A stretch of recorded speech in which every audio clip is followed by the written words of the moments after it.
So జననాయకుడు movie review ఎలా ఉంది అంటే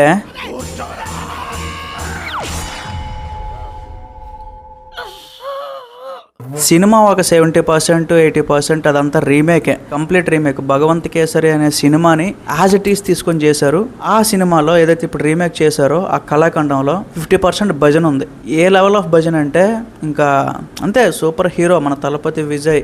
ఎవరు ఏదో లేరు, అది లేదు ఇది లేదు, ఎక్కడ కింద పడ్డు, ఎవరు ఒక మాట అనరు, ఏమీ లేదు. సినిమా మొత్తం ఎవరు ఎదురొచ్చినా ముందు వెళ్ళిపోతాడు, ఎవరు ఎదురొచ్చినా వాళ్ళని కొట్టేస్తాడు, కింద పడేస్తాడు, అంతా అయిపోద్ది.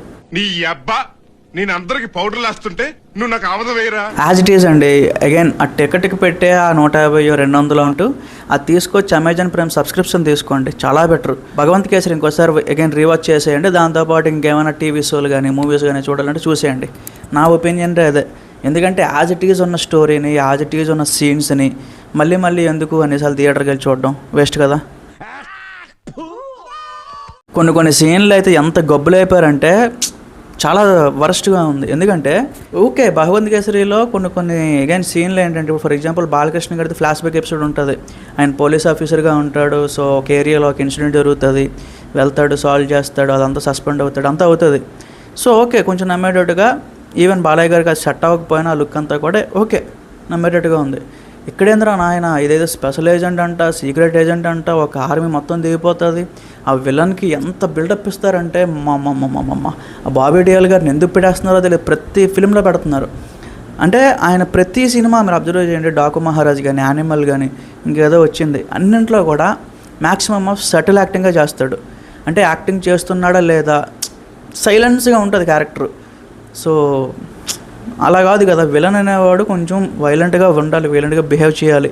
సో ఏమి కనిపించవు ఆయనలో, ఒక ఎక్స్ప్రెషన్ కానీ ఏమి కానీ, యాజ్ ఇట్ ఈజ్ ప్రతి సినిమాలో సేమ్ ఉంటుంది అనమాట. నాకు ఆయనది ఇంకా బోర్ కొట్టేస్తుంది నాకైతే. వీటన్నింటికి ఇంకొక అడ్వాంటేజ్ ఏంటి అంటే, నాకు అసలు మమతా బైజు అనే ఒక హీరోయిన్ అసలు నచ్చదండి. ఈవెన్ ప్రేమలో అనే సినిమా ఉంది, ఈ రోజుకి నేను చూడలా.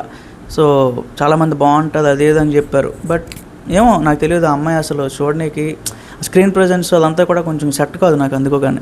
సో అందుకే ఈ సినిమాలో కూడా కొంచెం అడ్జస్ట్ అవ్వడానికి కొంచెం టైం పడుతుంది, బట్ కొంతమందికి నచ్చొచ్చు. నా దరిద్రంకి ఇంకోటి ఏంటి అంటే, పూజా హెగ్డే జర్నలిస్ట్గా చేసింది ఇందులో.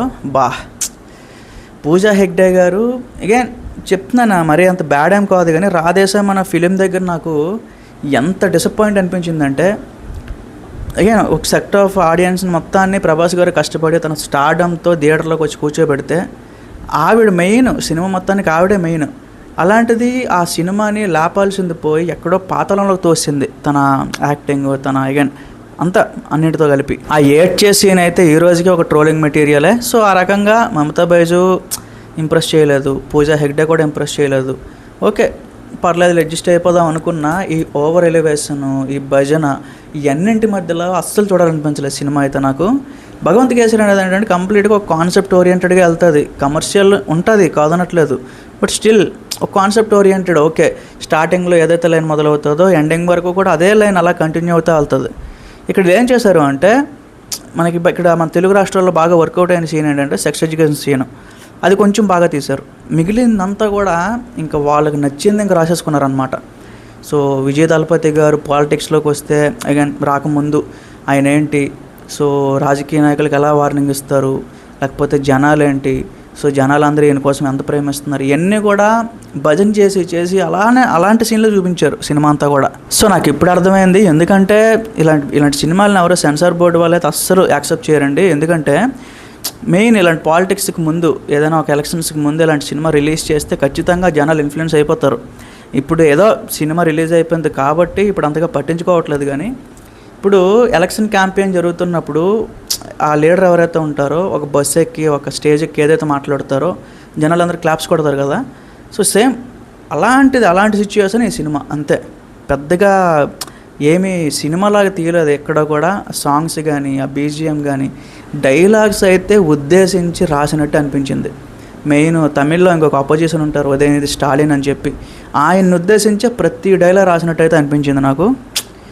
మరి ఘోరం గైస్, నాకైతే అస్సలు ఎక్కలేదు సినిమా. చెప్తున్నాను కదా, వీలైనంత వరకు డబ్బులు సేవ్ చేసుకోండి. భగవంత్ కేసరి ఇంకొకసారి రీవాచ్ చేయండి, మూవీ రూల్స్లో ఉంటుంది, లేకపోతే మూవీ బ్లాస్ట్ నాకు యాప్లో ఉంటుంది, అమెజాన్ ప్రైమ్లో కూడా ఉంటుంది, ఎక్కడ పెడితే అక్కడ ఉంటుంది, చూసేయండి బెస్ట్. ఇది అవాయిడ్ చేయండి, ఓటీటీలోకి వస్తుంది, అప్పుడు చూసుకుందాం కావాలంటే. ఎందుకు వేస్ట్ వెళ్ళినా సరే మన మైండ్లోకి ఏంటంటే కంపారిజన్ తప్ప ఒక ఫ్రెష్ స్టోరీ ఫ్రెష్ సీన్స్ అనే ఒక థాట్ అయితే రాదు. So waste of money everything. So అంతే, ఇంకేం చెప్పడానికి లేదు. So wait for Chennai love story, అది కూడా మనం చూసి రివ్యూ పెడదాం. నైట్ ప్రీమియర్ కూడా ఉంది మనకి, సో చూసి మాట్లాడదాం. So thank you.